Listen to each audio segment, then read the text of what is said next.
이번 시간은 재고자산 연습을 보도록 할게요. 우리 재고자산에서 계산 문제는 상품의 특이점을 잘 그리셔야 됩니다. 그리고 상품 매출원가를 계산하시는 방법을 아셔야겠죠. 그러기 위해서는 상품 특이점만 머릿속에 그려놓으시면 상품 매출원가는 구할 수가 있습니다. 첫 번째 문제 보시면 가에 해당하는 계정가격으로 오른 것은 자산은 1년 기준으로 유동, 비유동 구분하죠. 그 다음에 유동자산은 당자자산과 재고자산. 여기서 재고자산은 뭡니까? 상품이죠. 그 다음에 세 번째, 매출 거래에 대한 설명한 것 중 옳은 것은 매출, 그 다음에 매출 할인, 매출 애누리, 그 다음에 뭐가 있습니까?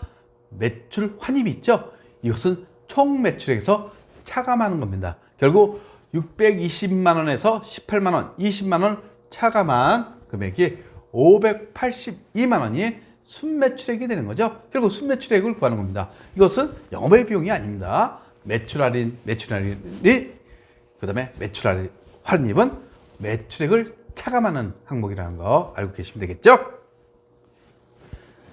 다섯 번째, 우리 재고 자산의 취득원가를 구하는 산식은 매입 가격에다 매입 운임을 플러스하고 그 다음에 매입 환출 애누리 할인을 차감해야겠죠. 결국 첫 번째라는 얘기네요.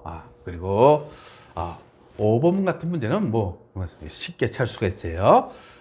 우리 7번째 문제는 여러분들이 대차 평균의 원리를 이해하시면 이건 쉽게 풀 수가 있습니다.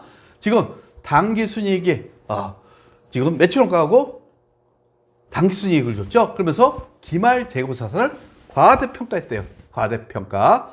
과대평가했다는 쓰니까 우리 매출원가는 어떻게 됩니까? 매출원가하고 7번 기말 재고자산을 과대평가했을 때 나타나는 현상으로 옳은 것은 매출원가가 과대고 당기순이익은 어떻게 합니까? 반대죠. 매출원가고 당기순이익은 반비례이기 때문에 과대 이것은 다 잘못된 겁니다. 매출원가 가소, 당기순이익 가소 잘못되는 거죠. 결국 재고자산을 과대평가했다는 것은 무엇을 의미하는 겁니까? 지금 대차 평균의 원리에 의해서 기말 재고를 과대 계상하면 어떻게 합니까? 우리 매출원가를 과소 계상하게 된 겁니다. 결국 매출원가를 과소 계상했다는 것은 이익이 과대되는 거죠. 이익. 그리고 자산과 이익은 비례관계라고 그랬어요. 결국 기말 재고자산을 과대평가했으면 어떻게 합니까? 당기순이익이 과대된다는 거. 그렇죠? 당기순이익이 과대. 결국 3번을 의미하는 거죠. 그 다음에 9번째 문제. 다음에 재고자산에 대한 설명 중 틀린 것은 판매를 목적으로 보유하는 자산은 재고자산에 해당한다. 맞는 표현이죠. 재고자산은 유동자산.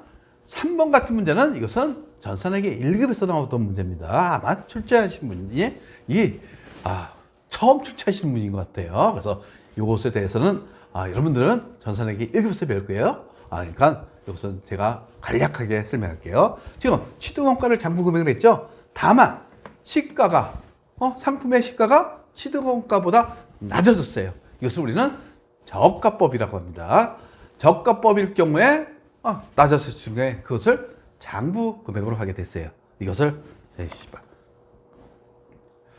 9번 다음에 재고자산에 대한 설명 중 틀린 것은 판매를 목적으로 보유하는 자산은 재고자산 맞는 표현이죠.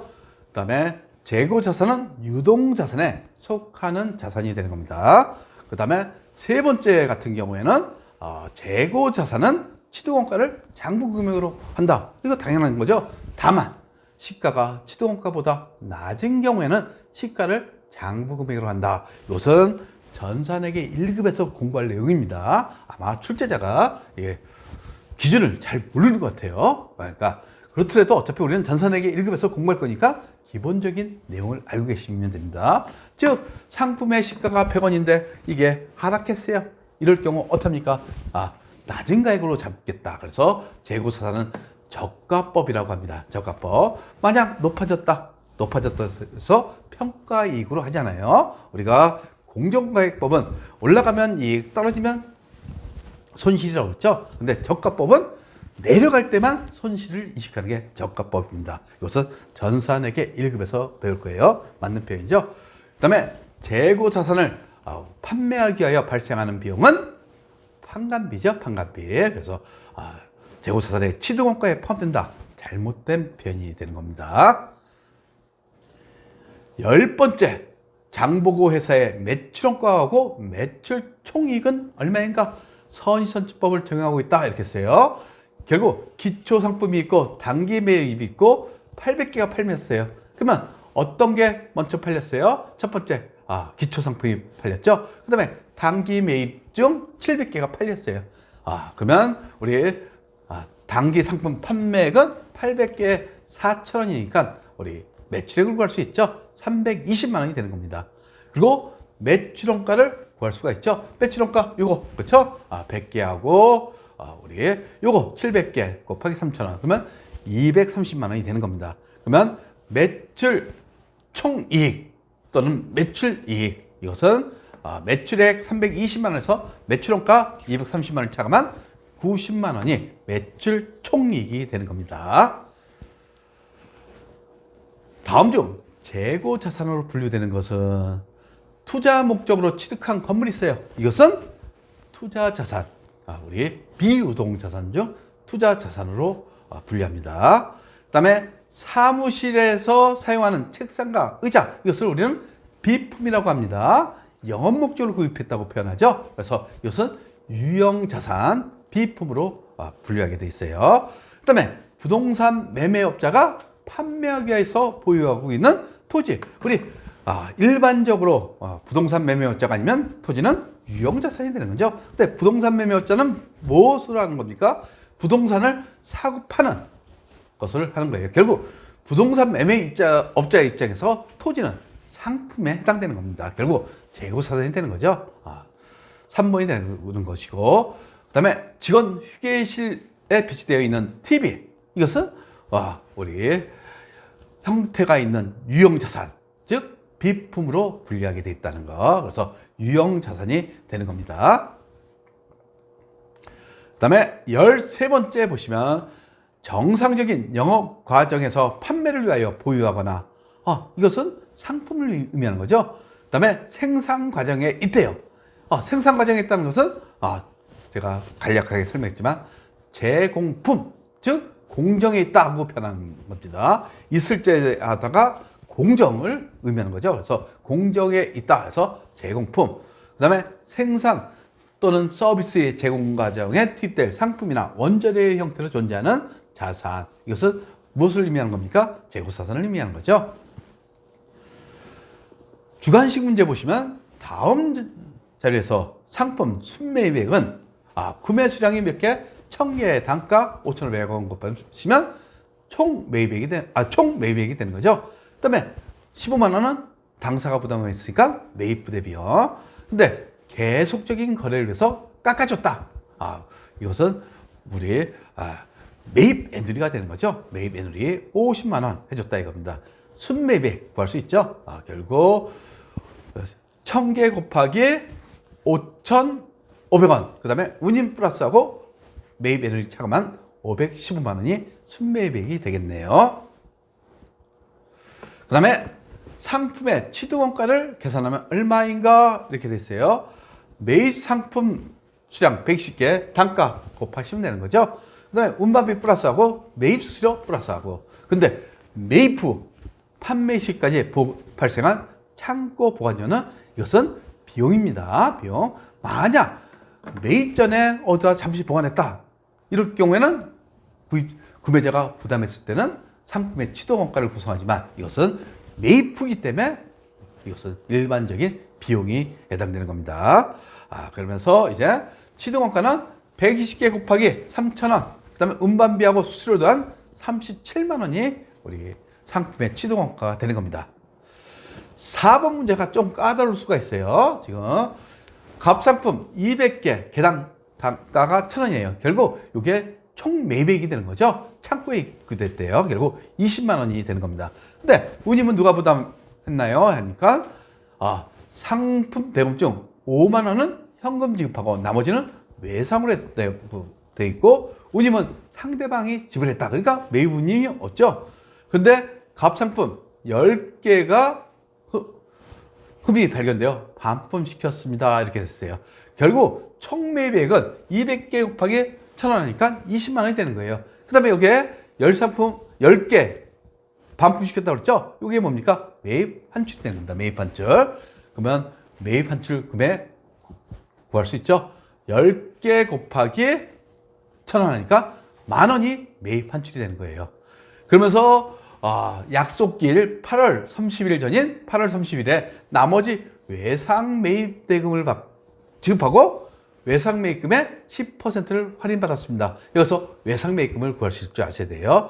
지금 20만 원 중에서 현금으로 먼저 지급했죠. 그리고 매입 환출된 게 있어요. 이것을 차감해야 돼요. 지금 외상 매입금 잔액을 구하는 게 여러분들이 핵심입니다. 결국 총 매입액 20만 원하고 현금 지급한 게 있었죠. 이게 5만 원 현금 지급한 거. 그다음 10,000원은 매입 환출이 있었죠. 이것을 차감한 곱하기 10% 14,000원을 차감해야 됩니다. 결국 20만 원에서 24,000원을 차감한 17만 6천원이 우리 순매입액이 되겠네요. 그 다음에 갑상품의 월말 재고액은 얼마인가? 서희선출법인 간단하죠. 이것은 지금 기말 수량은 기초 수량 5개다 매입한 거하고 10개 판매했어요. 그러면 3개가 남았어요. 서희선출법은 어떤 겁니까? 요게 팔렸고 그 다음에 당월 매입이 팔렸고 이렇게 됐죠. 결국 당월 매입이 기말 재고가 되는 겁니다. 3개 곱하기 6,000원 하시면 되는 거죠. 반대로 기말 재고가 후입선출법일 경우에는 월초 재고로 구성된다는 거. 그래서 기말 재고 3개 곱하기 6,000원 곱하면 18,000원이 우리 기말 재고 서희선출법이 되는 겁니다. 만약 후입선출법일 때는 3개 곱하기 5,000원이 되는 거죠. 그러니까 서희선출법하고 후입선출법을 비교하실 줄 아셔야 됩니다. 그 다음에 다음 자료에 의해서 기말 상품 재고액을 구하면 여기 순매출액 줬고 매출 총액을 줬어요. 그러면 매출원가를 구할 수 있죠? 매출원가는 어떻게 합니까? 순매출액에서 매출 총액을 차감한 7만 원이 되는 거예요. 그 다음에 이제 우리 상품 티계정을 그리시면 되는 거죠. 상품 티계정. 기초금액 얼마입니까? 7만 원. 그렇죠? 순매입액이 얼마? 12만 원. 차병계가 얼마? 19만 원. 대병계도 19만 원이에요. 그러면서 매출원가 여기 구했죠? 7만 원. 매출원가 7만 원. 그러면 기말 우리 상품 재고액 얼마? 12만 원. 이렇게 구할 수가 있어요. 그 다음에 7번 문제 보도록 할게요. 7번 문제 보시면 매출원가를 구하라 이렇게 했어요. 매출원가. 그러면서 이것은 상품 티계정을 그리시면 되는 거죠. 상품 티계정을 딱 그려놓고 하나하나씩 대입하는 겁니다. 기초 상품 재고액 150만 원. 그렇죠? 150만 원. 그 다음에 총 매입액. 이 단기 매입액이 총 매입액을 의미하는 겁니다. 300만 원. 그 다음에 매입 애누리, 매입 환출. 차감하셔야겠죠? 마이너스 14만 원. 그 다음에 매입 운임은 플러스 하시면 되는 거죠. 그러면 차병계가 얼마? 456만 원. 대변도 마찬가지죠. 그러면서 이제 기말 상품 재고액 여기 200만 원 줬어요. 그렇죠? 200만 원 줬으니까 256만 원이 매출원가가 되겠네요. 하여튼 상품 티계정을 못 그리면 회계를 못 합니다. 모든 문제가 티계정 그려갖고 계산하는 문제가 많아요. 그러니까 티계정을 이해 못하면 나중에 법인세도 못합니다. 세법도 못해요. 그러니까 티계정을 잘 그리셔야 됩니다. 이것은 손익계산서 양식을 줬어요. 매출액에서 기초상품 재고액 플러스 단기 총 매입액을 한 다음에 기말 상품 재고액을 차감하면 뭐가 되는 거예요? 매출 총액이 되는 거죠. 이렇게 구할 수가 있어요. 그리고 요 기말 상품 재고액 15,000원은 어떻게 합니까? 다음 연도에 기초 상품 재고액이 되는 거예요. 요거까지는 아시겠죠? 그러면 이제 전년도 2000X0년도 이제 매출원가를 구할 수 있어요. 이거 쉽게 구할 수 있죠. 12,000원 더하기 94,000원 마이너스 기말 상품 재고액 하면 91,000원이 되는 거예요. 91,000원. 그러면 매출액에서 매출 원가를 차감한 91,000원 차감한 것이 가. 이게 19,000원 매출 총이익이 되는 거죠. 그런 다음에 이제 2차년도는 단기 총 매입액을 구하는 거예요. 단기 총 매입액은 이제 티계정을 그려놓고 생각하시면 됩니다. 그렇죠? 그래서 2000X년 매출액은 12만 원에서 여기 보시면 매출 총액이 2만 원이니까 매출원가 10만 원이 되는 거죠. 그 다음에 이제 티계정을 딱 그려놓고 생각하시면 되는 겁니다. 즉 단기 총 매입액은 매출원가에서 기말 상품 재고에 16,000원 더하고 기초 차별에 있던 것으로 대변을 더 보내시면 되는 거죠. 그러면 다 어떻게 보니까 단기 총 매입액을 구할 수가 있어요. 그래서 우리 재고자산은 티계정을 잘 그리셔야지 문제를 풀 수가 있습니다. 구독과 좋아요는 우리에게 큰 힘이 됩니다.